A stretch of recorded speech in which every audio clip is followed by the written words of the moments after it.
여러분 테레사 수녀하면 여러분은 어떤 이미지가 떠오르십니까? 테레사 수녀는 수녀가 된 지 20년 동안은 인도의 부유한 사람들의 자녀들이 다니는 사립학교에서 교사의 직분을 감당했어요. 그러던 어느 날 밤길을 걷다가 한 여인의 비명소리를 듣습니다.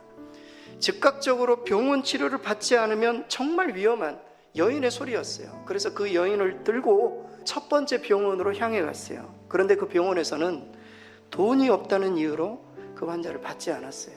그래서 이 수녀는 다시 그 여인을 짊어지고 두 번째 병원으로 찾아갔어요. 두 번째 병원도 거부했어요. 왜냐하면 계급이 낮다고. 그래서 세 번째 병원으로 뛰어가다가 이 여인이 테레사 수녀의 품에서 죽었어요. 이날 밤 테레사 수녀는 내가 설 땅은 부유한 그 지역이 아니라 가난한 사람들을 돕는 것이다 라는 결심을 하게 됩니다.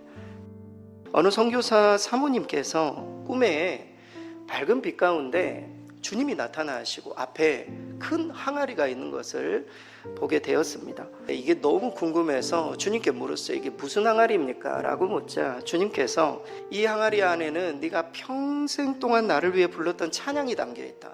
이 사모님은 어렸을 때부터 노래를 좋아했고 실제 성악을 전공을 했어요. 교회에서 특송도 할 일들도 많았었고 찬양대에서도 찬양을 하고 얼마나 많은 찬양을 했겠습니까? 그래서 그 항아리에 내 찬양이, 내 노래가 담겨있다고 하니까 기대하는 마음으로 항아리 안을 딱 봤더니 항아리에 물이 조그마하게 차있지 않는 겁니다. 이게 뭐지? 내가 그렇게 많은 찬양을 했는데 왜 이 정도밖에 차있지 않지? 너무 궁금해서 주님께 아니 이거 다른 사람 항아리가 아닙니까? 라고 말하자 주님이 이렇게 말했다고 해요. 항아리에는 네가 오직 나를 위해 부른 것만 담았다.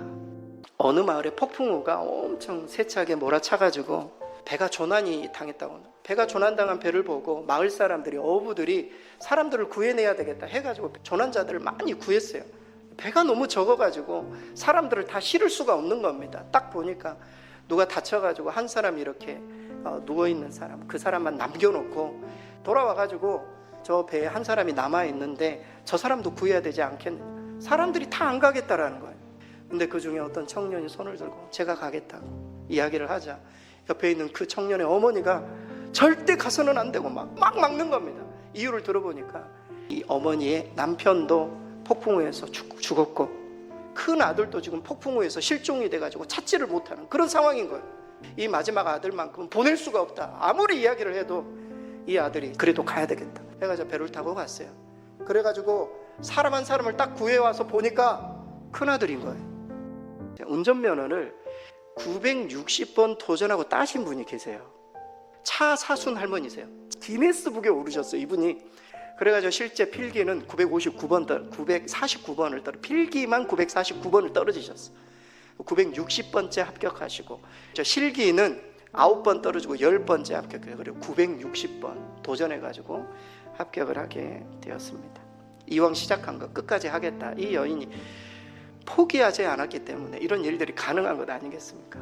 이분이 지금 제빵 자격증 준비하고 계신데요. 여러분 하루하루가 얼마나 즐겁겠습니까? 그래서 하프타임 때 결정했던 여러 가지 일들이 계획대로 되지 않는다고 해서 포기하지 말고 주의 인도하심을 구하며 끝까지 우리는 나가야 된다. 어떤 분이 그런 이야기를 했습니다. 왜 지렁이를 밟으면 꿈틀거리는지 아느냐? 왜 지렁이를 밟으면 꿈틀거릴까요? 죽지 않았기 때문입니다. 지렁이가 죽지 않았기 때문에. 밟으니까 꿈틀거리는 이유가 죽으면 꿈틀거리겠습니까? 여러분 우리가 왜 인생 가운데 어렵고 힘들다 막 꿈틀거리고 살고 발버둥 치고 어떤 말에 때로는 상처받고 막 이런 일들이 우리 인생 가운데 왜 벌어지는 겁니까? 예수 안에 우리가 죽지 않았기 때문에. 우리가 정말 내 자신은 죽고 예수로 살아야 되는데 이게 안 되기 때문에, 나를 십자가에 못 박지 못했기 때문에 그런 상처들이 우리 가운데 있는 것입니다.